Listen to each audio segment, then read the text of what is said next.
Video kali ini kita kembali belajar pada tema 5, subtema 2, muatan pelajaran bahasa Indonesia.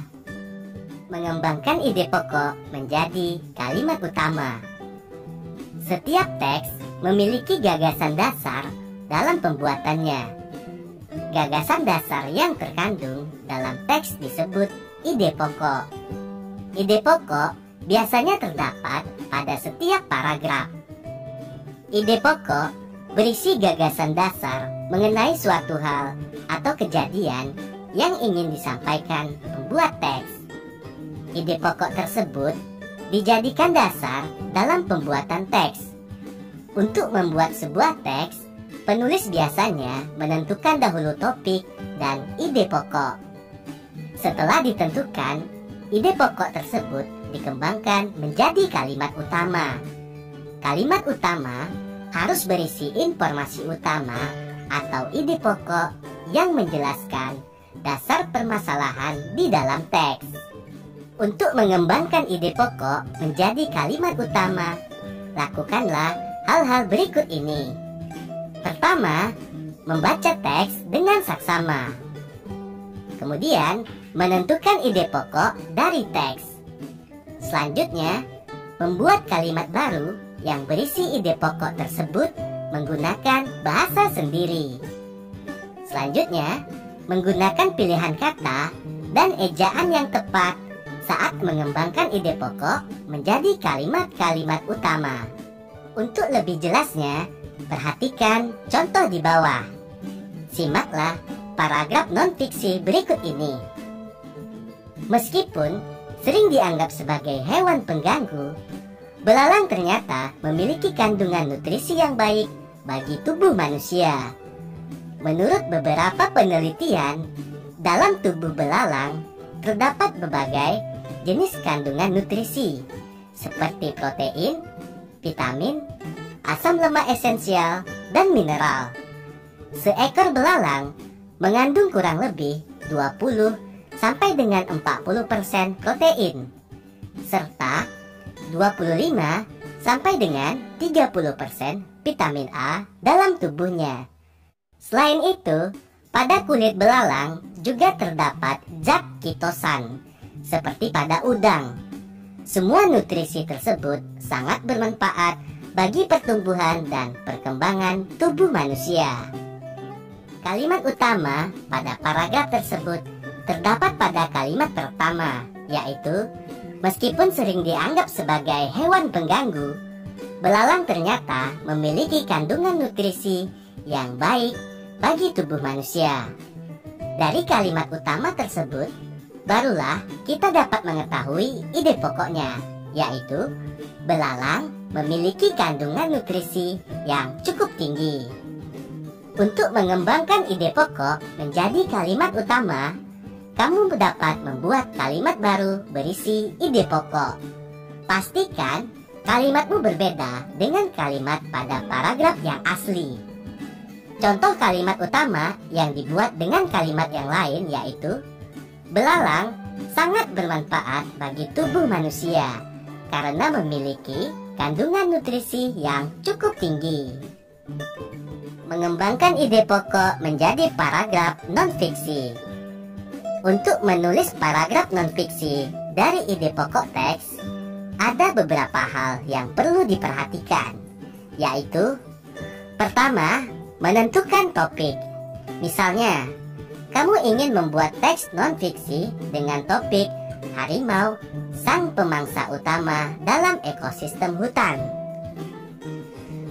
Selanjutnya, membuat daftar kosakata sebanyak-banyaknya yang berkaitan dengan topik. Misalnya, harimau, ekosistem, hewan, pemangsa, karnivor, hutan, habitat, pemakan hewan lain, dan rantai makanan. Selanjutnya, menuliskan ide-ide pokok berdasarkan kosakata yang telah kamu temukan. Misalnya, harimau adalah predator dalam ekosistem hutan.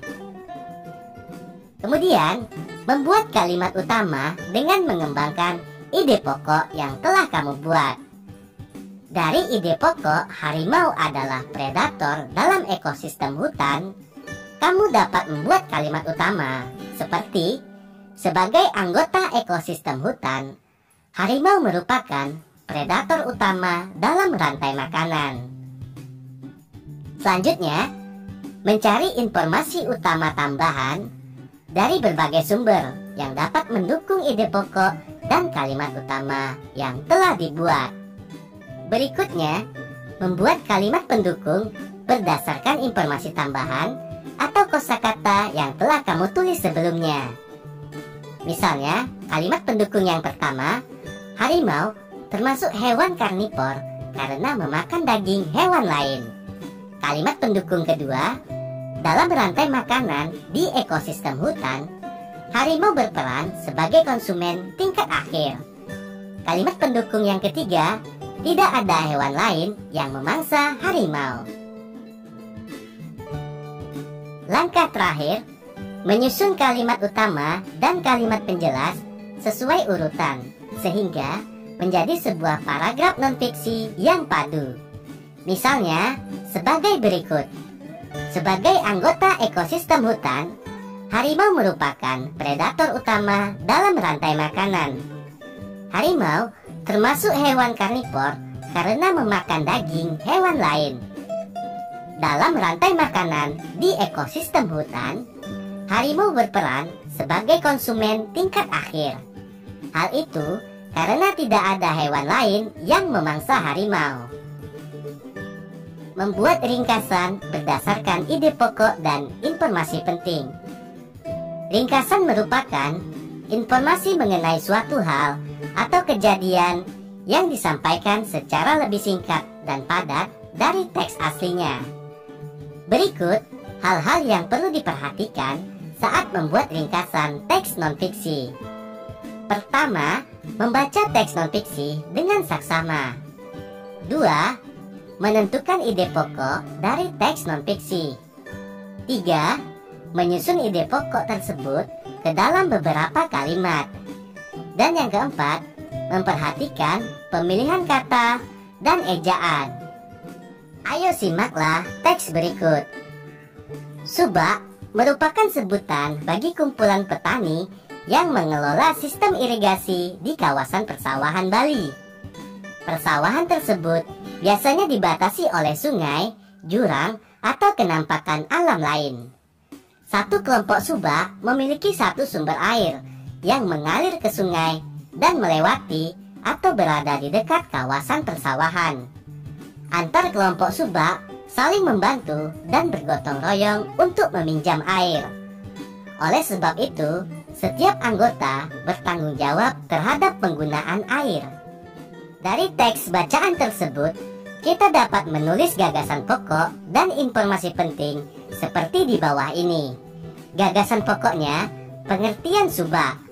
Informasi penting, subak merupakan kumpulan petani di Bali yang mengelola sistem irigasi di kawasan persawahan. Informasi penting yang kedua, satu kelompok subak mengelola satu sumber air. Dari informasi tersebut, kita dapat membuat ringkasan seperti contoh ini. Subak yang terkenal di Bali merupakan kumpulan petani yang mengelola sistem irigasi di kawasan persawahan. Satu kelompok subak mengelola satu sumber air. Menggali informasi dengan membuat pertanyaan.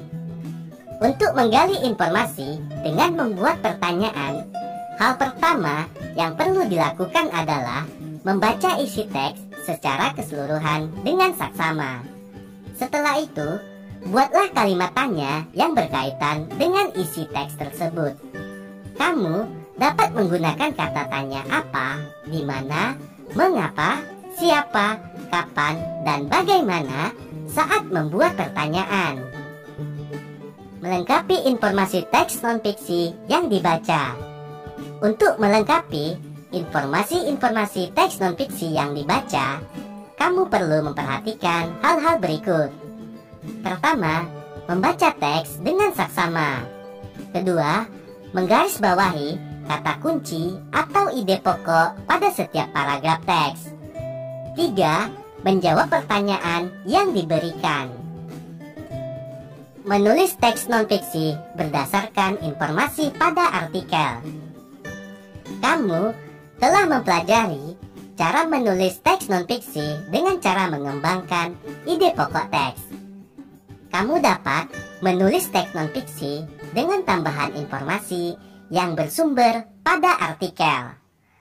Artikel merupakan sebuah karya tulis atau tulisan yang berisi informasi berdasarkan fakta dan biasanya terdapat pada majalah atau surat kabar.